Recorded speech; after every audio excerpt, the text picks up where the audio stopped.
अच्छा एक्सपायरी तो आज सेंसेक्स की है क्योंकि हम आज उसमें ट्रेड करने वाले हैं। पर कहीं ना कहीं आप अगर देख पा रहे होंगे तो बैंक निफ्टी ने और सेंसेक्स ने काफ़ी बड़ा गैप डाउन दे दिया है। तो इस तरह के कैसे हम प्लान रख सकते हैं उसके बारे में हमें बात करनी होगी। तो ऐसा क्या सीन है कि अभी क्या मार्केट में चल रहा है? देखिए, अभी मुझे कहीं न कहीं अभी भी मैं बाइंग करने वाला हूँ यहाँ। बाइंग क्यों करने वाला हूँ? ऐसा नहीं है कि वो जो पुट वाले हैं वो अच्छे प्रॉफ़िट में आ चुके हैं, वो बिल्कुल अच्छे प्रॉफ़िट में आ चुके हैं। पर एक बात ये यहाँ भी होती है कि अगर मैं 5 मिनट का चार्ट करूँ तो मुझे यहाँ नीचे एसएल वगैरह नज़र नहीं आ रही, जिसका मुझे फ़ियर था कि चलो मार्केट अगले दिन गिर जाएगा, तो वो कहीं न कहीं अब ख़त्म हो चुका है। मान लीजिए अगर यहाँ कोई एसएल वगैरह बैठे हैं, तो वो अच्छे खासे निकल चुके हैं। यहाँ के आस-पास जितने भी एसएल बैठे थे वो निकल चुके हैं। या मान लीजिए 700 पॉइंट का कुछ गैप डाउन है, तो मान लीजिए 700 पॉइंट अगर किसी को मिलते हैं, तो एक अच्छा प्रॉफ़िट वगैरह उसको नज़र आता है, पर कहीं न कहीं उसका लॉस हुआ है, तो सोच लीजिए उसका प्रीमियम का क्या हाल हुआ होगा। तो इसी के बेस पे हम यहाँ क्या ट्रेड करने वाले हैं। देखिए, जो ये मोमेंटम ऊपर की तरफ हुआ था, अगर मान लीजिए यहाँ भी कोई बायर्स यहाँ बैठे होंगे तो अच्छे खासे इनका किसी लो का नीचे ऐसे लेके बैठे होंगे, तो कहीं न कहीं अब ट्रैप हो चुके हैं। तो अब जो नीचे बायर्स के एसल हैं, और आपने कभी-कभार सुना भी होगा, तो पीछे से जो रिट्रेसमेंट आते थे ऊपर के नीचे के, तो बायर्स के एसल नीचे काफ़ी ज़्यादा थे नहीं। कहीं न कहीं ऊपर हमें सेलर्स के एसल वगैरह दिखाई दे रहे थे। तो इसी के बेस पर हम ट्रेड वगैरह करने वाले हैं। तो हमें क्या करना है, क्या नहीं करना, कितना हम गलत रहने वाले, कितना हम सही रहने वाले हैं, वो तो हमें नहीं पता। पर कहीं न कहीं अभी भी यहाँ कॉल का ट्रेड हमारा एग्जीक्यूट होगा। कॉल का ट्रेड लॉजिक तो देखिए कुछ भी हो सकता है। हम गलत भी हो सकते हैं, हम सही भी हो सकते हैं, एंड कहीं न कहीं हम कुछ भी हो सकते हैं। तो एक बार हम सेंसेक्स का चार्ट देख लेते हैं कि वहाँ हमें क्या दिखाई देगा। देखिए, वही बातें होती हैं, अगर हमने ट्रेड तो एग्जीक्यूट कर लिया है, अब मान लीजिए हम कितना उसको नीचे ले जाना चाहेंगे, वो हमें देखना होगा। अब कहीं न कहीं हमें क्या हो रहा है, हमने अपना ट्रेड जो जो होता है वो एग्जीक्यूट कर लिया है। कहीं न कहीं हमें अब छोटा-सा लॉस वगैरह भी शो हो रहा है। हमने कहाँ का ट्रेड लिया है? कॉल का ट्रेड लिया है। मैंने आपसे क्या बातें करी थी? अगर हमें छोटा-मोटा गैप डाउन भी मिलता है तो भी यहाँ बाइंग का प्लान बनाया जा सकता है। अगर यहाँ हमें फ्लैट मिलता है तो भी यहाँ बाइंग का प्लान बनाया जा सकता है। पर मार्केट ने अब हमें कुछ बड़ा गैप डाउन दे दिया। अब ऐसा नहीं होता कि मार्केट में चलो मान लीजिए अब इतना बड़ा गैप डाउन हो गया तो सेलर्स अभी कॉन्फिडेंस में आ गए। मान लेते हैं, चलो एक टाइम के लिए मान लेते हैं वो कॉन्फिडेंस में आ चुके हैं। पर कहाँ तक आएँगे? उनको ये पता है कि मार्केट कितना जल्दी रिट्रेसमेंट कर देता है, उनको नहीं पता। अब मान लीजिए अगर कोई बायर्स यहाँ पे इनवाइट होगा, तो कैसे इनवाइट होगा? मार्केट जब तक इनवाइट करेगा तब तक हम अपना टारगेट वगैरह जो होता है वो बुकिंग करके बाहर निकल जाएंगे। कहीं ना कहीं देखिए, अब हम कोस्ट टू कोस्ट के आसपास आ चुके हैं, तो आशा करते हैं कि हमें एक अच्छा प्रॉफिट वगैरह शो हो एंड उसे हम बुकिंग करके बाहर निकल जाएं। कॉल का ट्रेड देखिए, साफ साफ लॉजिक की बात करो तो यही लॉजिक है कि मार्केट ने एसएल वगैरह नीचे क्रिएट नहीं किया है। अगर जो ऊपर निकलेगा, जो एसएल क्रिएट होंगे, उनके ऊपर हम बात नहीं करने वाले हैं। पर कहीं ना कहीं हम अपना प्रॉफिट वगैरह जो होता है वो निकल जाएंगे, इसका हमें थोड़ा सा एक्सपेक्टेशन है। अब कहीं ना कहीं हम थोड़े बहुत प्रॉफिट में नज़र आ रहे हैं, लॉस वगैरह भी चलता रहेगा, तो कोई बात नहीं, इन चीज़ों को हमें ध्यान रखना है। तो अभी जो कॉल का ट्रेड बन चुका है तो अभी तो होल्ड किया जाएगा एंड देखते हैं हमें क्या मिलता है क्या नहीं। ये अगर मान लीजिए हमने कॉल का ट्रेड बना लिया है तो एक लॉजिक हमारा ये भी बैठता है कि अब मान लेते हैं कि बंदे आएंगे क्लोजिंग प्राइस के ऊपर, ठीक है, मान लेते हैं क्लोजिंग प्राइस के ऊपर जो ब्रेकआउट हुआ है अभी अभी, यहाँ पे बायर्स आएंगे, तो उनको ना एक कॉन्फिडेंस नहीं आएगा। कॉन्फिडेंस कैसा नहीं आएगा? उनको लगेगा कि चलो मार्केट इतना बड़ा गैप डाउन हो गया तो कहीं ना कहीं से तो गिर ही जाएगा, ऐसा वैसा उनका सीन होता है। देखिए, मेरा बड़ा टारगेट वगैरह तो नहीं है, कहीं ना कहीं हम इसको 81 यानी कि 444 इसके आसपास ले जाना चाहते हैं, क्योंकि जो ऊपर के सेलर्स हैं उनका एग्जिट करवाना हमारे लिए ज़रूरी होता है। अब हम नीचे एसएल वगैरह की बातें करें तो नीचे वगैरह एसएल नहीं है, एंड जितना हम वेट करेंगे उतना हमारे लिए सही रहेगा, एंड कहीं ना कहीं एक प्रोबेबिलिटी है कि हमें ऊपर की ओर मोमेंटम देखने को मिलेगा। कोई बात नहीं, अगर लॉस मिलता है वो भी देखेंगे, पर कहीं ना कहीं आज हमें प्रॉफिट मिलना चाहिए, क्योंकि एक अच्छा दिन हमारे लिए है और आना चाहिए हमारा प्रॉफिट। आएगा भी, अच्छी बात है, टेंशन मत लो, देखते हैं हमें क्या मिलता है। पर कहीं ना कहीं अभी हम प्रॉफिट में चल रहे थे, तो छोटा मोटा हमें अभी आसपास लॉस वगैरह शो हो रहा है, कोई बात नहीं, झेल लेंगे, से कोई दिक्कत नहीं है। देखिए गाइस, अभी की मैं अभी बात करूं तो मेरा क्या प्रेडिक्शन था। मैं चाहता था कि मार्केट जितना जल्दी ऊपर बढ़ना स्टार्ट करेगा उतना हमारे लिए काम अच्छा रहेगा।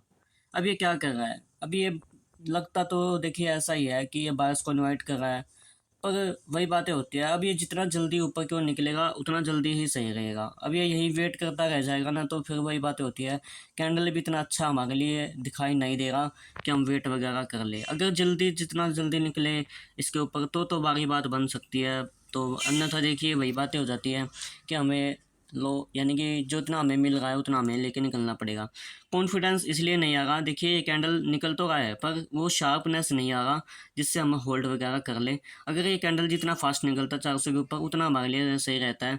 अब प्रॉफिट की बात करें तो वो कहीं छोटा अच्छा यानी कि बोल सकते हैं थोड़ा बहुत चल रहा है हमारा, पर जितना जल्दी वो निकलेगा उतना हमारे लिए सही रहेगा। तो अब तो देखिए वेट ही किया जाएगा। अब हमारा जो एसएल बैठ चुका है वो काफ़ी नियर बाय बैठ चुका है, तो जितना जल्दी अगर हमारे लॉस वगैरह नज़र आता है अब हमें, तो हम निकल जाएंगे। देखिए मैंने आपसे क्या बातें करी थी, कैंडल यानी कि अच्छा परफॉर्म नहीं होगा, कहीं ना कहीं हमें डराने का और निकालने का ज़्यादा कोशिश कर रहा है। क्योंकि देखिए मैंने सोचा था कि चलो ये मार्केट जितना फास्ट निकला वो तो हमारे लिए सही रहेगा, पर कहीं न कहीं अभी वो बातें हो जाती है, अगर ये वेट करेगा तो कहीं से भी रिजेक्शन ले लेगा जो कि हमारे लिए परेशानी वगैरह हो सकती है। एंड प्रॉफिट भी हमें कुछ 50-60 के 65 के आसपास नज़र आ रहा है। तो ये प्रॉफिट अगर 100-150 के आसपास भी चला जाता है तो हम वेट तो नहीं करने वाले, निकल जाएंगे। पर एक बार अगर इस लेवल को ऊपर से ब्रेकआउट कर दे तो वो हमारी बात बन सकती है। एंड चार्ट को अगर वो देख पा रहे होते हो वो तो चलो बढ़ता ही जा रहा है, पर प्रीमियम जो हमारे वो अच्छे नहीं बढ़ रहे हैं, तो इन बातों का हमें ध्यान रखना होगा। तो देखते हैं निकलता है नहीं निकलता है, पर कहीं ना कहीं अभी हमें प्रॉफिट नज़र आ रहा है तो हम वेट ही करना पसंद करेंगे। कब रिजेक्शन ले ले, वो कितना रिजेक्शन आएगा वो हमें तो नहीं पता, पर कहीं ना कहीं यहाँ वेट ही किया जाएगा, अन्यथा देखते हैं क्या होता है क्या नहीं। मार्केट बढ़ता ही दिखाई दे रहा है पर प्रॉफिट वगैरह खास नहीं बढ़ रहे, कोई बात नहीं, देखते हैं। चार्ट का अब सिचुएशन मैं आपको बताता हूँ कि क्या हो रहा है। देखो नीचे चार्ट आपको दिख रहा है, क्या हुआ यहाँ पे देखो, पहले तो क्या हुआ यहाँ पे बायर्स को इनवाइट किया गया। अब मान लीजिए बायर्स अगर इतने ही वीक होंगे तो वो निकल जाएंगे। अब चलो मान लें नहीं निकलते हैं तो हमें ये नहीं पता कि ये कितना नीचे जा सकता है। अब हम मान लीजिए यहाँ पे कोई कॉल अगर बैठा होगा तो ये सिर्फ ये नहीं पता हमें वार्निंग दे रहा है या फिर सेलर्स को इनवाइट कर रहा है, इन बातों का हमें ध्यान रखना होता था। हमने क्या बात करी थी, अगर ये कैंडल कितना फास्ट निकलता है जितना ऊपर निकलता रहेगा वो तो हमारे लिए रहेगा सही। अगर ये कहीं ना कहीं भी वेट करता है तो वो हमारे लिए हो जाती है गलत बातें। गलत बातें क्या हो जाती है, देखिए अब चार्ट का स्ट्रक्चर कुछ ऐसा बन चुका है ना कि यहाँ तो वैसे प्लान तो सेलिंग का भी किया जा सकता है, पर प्लान ऐसे नहीं किया जा सकता ना। देखिए अब मार्केट पहले तो हमें पॉजिटिविटी दिखाता है, अब हमारे लिए सबसे बड़ा सपोर्ट क्या होगा, इसका लो, यानी कि जब इसका लो ब्रेक होगा यानी कि बायर्स है वो निकलना स्टार्ट कर देंगे। क्योंकि कुछ बायर्स अगर यहाँ से इन्वाइट हुए होंगे तो उनको एक प्रॉफिट तो नज़र आया, पर वो अब कहीं ना कहीं यानी कि प्रॉफिट या कोस्ट टू कोस्ट के आसपास चल गए। तो फोमो किसके अंदर है, फोमो तो यहाँ कैसे अंदर है, जो ऊपर सेलर्स बैठे हैं वो एक अच्छे प्रॉफिट में है, एंड जो नीचे अभी बायर्स बैठे हैं यानी कि अब आए होंगे तो वो अब कहीं ना कहीं पैनिक करना स्टार्ट कर रहे होंगे। तो हमारा जो ट्रेड था मैं आपको बात करूँ तो वो हमारा लॉस में जाने का कोशिश कर रहा था, एंड लॉस में बुक करते करते एक इतना यानी कि 57 के आसपास का हमें लॉस हो गया। तो इतना ये तो बस देखो सेलिंग का ही है, यहाँ पे सेलिंग के अलावा यहाँ कुछ हमें दिखाई तो नहीं देगा कि चलो मान लीजिए अब हम सेलिंग कर लें। क्योंकि अब ये बातें हो जाती है कि हम सेलिंग कर तो ले पर हमें ये भी तो नहीं पता ना कहाँ तक जाएगा। क्योंकि हमारा जो स्ट्रॉन्ग सपोर्ट है वो हमारे लिए हो सकता है 21,000 या 21,975, यानी कि हमारे लिए स्ट्रॉन्ग सपोर्ट हो सकता है। दूसरा सपोर्ट हो सकता है हमारे लिए 81,198, यानी कि इससे भी नीचे मार्केट वगैरह नहीं जाना चाहिए था। तो अब तो देखिए क्या डिसीजन हो सकता है, लास्ट हमारा जो ट्रेड रहेगा वो सिर्फ बाइंग का ही रहेगा, एंड उसमें हमें अगर अभी भी लॉस होता है तो कहीं ना कहीं हम अपना जो ट्रेड है आज का जो प्लान है वो नहीं करेंगे। तो देखिए अभी तो हम लास्ट यही ऑप्शन चूज़ करने वाले हैं कि हमें क्या करना चाहिए क्या नहीं करना चाहिए। अभी हम लास्ट बार एक कॉल को ट्रेड का वगैरह एग्जीक्यूट करते हैं एंड देन देखते हैं कि हमें लॉस होता है प्रॉफिट होता है। कहीं ना कहीं देखिए प्रोबेबिलिटी तो मेरी यही है कि अभी भी मार्केट कॉल में जाने की प्रोबेबिलिटी है, पर वो बात देखने की होती है कि आपको लगता है या नहीं लगता है। तो ध्यान से काम करिएगा। अभी तो मैं कॉल का ट्रेड लेने वाला हूँ, एक बार जल्दी ले लेते हैं। अभी की चार्ट की बात करूँ तो मैंने कॉल का ही ट्रेड क्यों लिया। अब आप कहेंगे कि भाई अभी आपने क्या बातें करी थी, फॉर्म में सिर्फ बायर्स आएंगे सेलर्स नहीं। अब आपका अभी लॉस यानी कि छोटा था, अब कहीं ना कहीं बढ़ता हमें दिखाई दे रहा है। कोई बात नहीं, देखो जहाँ तक आपकी प्रोबेबिलिटी होती है ना, अब मान लीजिए चलो मैं मान लेता हूँ अगर जो यहाँ से सेलर आए होंगे उनका क्या टारगेट होगा, अब मैं आपसे पूछूँ तो उनका टारगेट क्या होगा, इसका क्लोजिंग प्राइस, ठीक है। क्लोजिंग प्राइस के नीचे वो चाहते हैं कि मार्केट एक बार जाए एंड हमें एक प्रॉफिट नज़र आ जाए, ठीक है। अब बायर्स का क्या टारगेट है, बायर्स का टारगेट ये रहता है, बायर्स को मौका मिले तभी तो। अब मान लीजिए ऐसे में तो कोई बायर्स आया नहीं होगा, फिर दोबारा ये कैंडल बना, फिर ये ऊपर चला गया, तो ऐसे चलो मान लीजिए बायर आए होंगे तो वो एक रिट्रेसमेंट में निकल चुके हैं। तो अभी यहाँ कौन है, अभी यहाँ सिर्फ मेरे हिसाब से सेलर्स हैं, क्योंकि सेलर्स को डर नहीं लगने वाला है।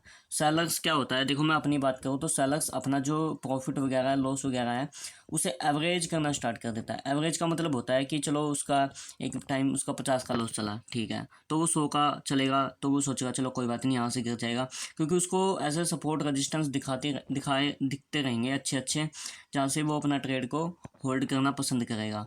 तो इन्हीं बातों को मैं ध्यान देता हूँ। अगर यहाँ से मार्केट निकलता है इस तरह की सेलिंग में, मान लीजिए हम पुट भी ले लेते, तो कहीं ना कहीं मुझे यहाँ प्रोबेबिलिटी कम लग रही है कि मार्केट अभी कॉल में जा सकता है। तो देखिए अभी तो हमने यहाँ ले लिया है ट्रेड, तो अगर जितना फास्ट हमें मोमेंटम मिलता है वो हमारे लिए यहाँ सही रह सकता है। अगर दूसरा स्टॉप लॉस हमारा ये रह सकता है 21,198 के नीचे काम करता है, तो हम अपना स्टॉप लॉस वगैरह है जो है ले लेंगे। पर अभी भी कहीं ना कहीं मुझे ऐसा एक्सपेक्टेड है कि मार्केट एक बार तो पक्का कॉल में जाएगा एंड 81,500 का लेवल है उसे ब्रेक करेगा। अगर उससे पहले हमारा जो स्टॉप लॉस है वो काट देता तो हम निकल जाएंगे, कोई दिक्कत नहीं है, देखते हैं।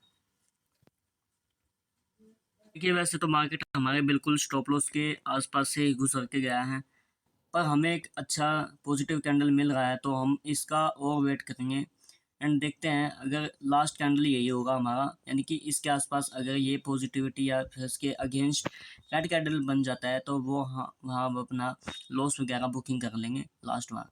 क्योंकि ऐसा हो जाता है कि मार्केट हो सकता है पूरा दिन साइडवेज भी आ जाए। साइडवेज कैसे रह जाए, अब ऐसा होता है ना, मोमेंटम लोगों को पसंद है तो वो क्या करेंगे, अब गैप डाउन तो हो गया, अब गैप डाउन वाले जो प्लेयर्स हैं वो अच्छे खासे प्रॉफिट में अब हैं। अब यहाँ क्या हुआ है, सेलर्स इनवाइट हुए हैं, सेलर्स आए हैं, तो उनको निकालने के लिए मार्केट कभी ऊपर जाएगा, बायर्स फिर आएंगे उनको फिर नीचे निकालने जाएगा। ऐसा वैसा सिनेरियो यहाँ देखने को मिल सकता है। अभी मार्केट की बात करूँ तो अब तो हमें यहाँ लॉस ही वगैरह बुकिंग करना होगा, क्योंकि मैंने आपसे क्या बात करी थी, अगर इसके अगेंस्ट में रेड कैंडल बनता है तो हम अपना लॉस वगैरह बुक कर लेंगे। अगर ग्रेन बनता है तो हम कहीं ना कहीं होल्ड करना पसंद करेंगे, क्योंकि प्रोबेबिलिटी तो देखो आपके माइंड में चलता रहना चाहिए कि क्या होगा मार्केट में। आपको अगर समझ में आ रहा है तो काम करते रहिए, अगर काम नहीं यानी कि समझ में नहीं आ रहा तो भी अपने सेट को बंद करके चले जाइए, वही आपके लिए अच्छा रहेगा। अभी मुझे लग रहा है कि अभी भी प्रोबेबिलिटी है कहीं ना कहीं एक लेवल ऊपर की ओर ब्रेक होता हुआ हमें दिख सकता है, तो मैं क्यों उसका वेट ना करूं, मैं करूंगा। अब देखिए जैसे मैंने आपसे बात की, रेड कैंडल तो बन चुका है, पर अब ये बात होती है लेवल तो निकल चुके हैं जो हमारा निकलना था, पर हमें अब लॉस बुकिंग ही करना होगा, क्योंकि ये लॉस कितना बढ़ सकता है वो तो हमें नहीं पता, पर हम अपने कैपिटल को ज़रूर बचा सकते हैं। तो उसके हिसाब से हमें अपना लॉस ही वगैरह बुकिंग करना दिख रहा है हमें, क्योंकि अब हमें काम करने का यहाँ मौका नहीं मिलेगा। जितना हमें लॉस लेना था 180 के आसपास अब आज हमारा लॉस हुआ है, तो अब तो यहाँ काम नहीं करने वाले हैं, जो हमें दिखना था मिलना था मिल चुका है। क्या करें आप ही बताइए। मैं अगर यहाँ से पुट का ट्रेड ले लेता तो मुझे यहाँ एक प्रॉफिट नज़र नहीं आता, क्योंकि मैं यहाँ पुट का ट्रेड लेता, यहाँ एकदम रिकवरी हुआ एंड नीचे गिरा तो यहाँ मुझे बिल्कुल भी प्रॉफिट नज़र आता। अब आप उनकी बात कर लीजिए, यहाँ पे तो कोई बायस घुसने की कोशिश किया नहीं होगा, यहाँ कुछ पॉजिटिविटी कैंडल लेके घुसने की कोशिश किया होगा तो वो अभी यहाँ क्या वो कोस्ट टू कोस्ट में है। दूसरा बायस तो यहाँ चलो मान लीजिए मैं ही निकल गया हूँ, तो दूसरा सेलर्स इनवाइट हुए हैं, सेलर्स यहाँ इनवाइट हुआ उसे निकाल दिया गया, यहाँ इनवाइट हुआ है, तो देखिए ऐसा ही होता है, मोमेंटम छोटा मोटा हो सकता है या फिर बड़ा भी हो सकता है, पर कहीं ना कहीं एक्सपेक्टेशन तो यही है कितना बड़ा गैप डाउन के बाद छोटा मोटा गैप डाउन भी होता तो भी यहाँ सेलिंग का प्लान बनाया जा सकता था, मैंने जैसे आपसे बात करी थी लेवल्स की। पर अभी क्या होता है ना, सेलर्स इनवाइट होते रहेंगे, कैंडल इतने शार्प है नहीं कि चलो एसएल हंटिंग के हिसाब से कुछ कैंडल बन चुके हों, कुछ भी ऐसा कैंडल यहाँ एसएल हंटिंग के हिसाब से नहीं है। मैंने आपसे ये बात ही करी थी, एक बार इस लेवल को ब्रेक करता है तो जो ऊपर वाले सेलर है वो इन्वाइट यानी कि निकल जाएंगे, एंड यहाँ कोई अगर सेलिंग देख के इन कैंडल्स को देख के आया होगा तो वो निकल जाएंगे, ये ऐसा मेरा कन्वेक्शन था। पर अब बात बढ़ चुकी है, हम अपना काम कर चुके हैं, तो हम अब अपना काम नहीं करने वाले हैं, तो हम मार्केट से बाहर निकल जाएंगे। आज की वीडियो में बस इतना ही, धन्यवाद।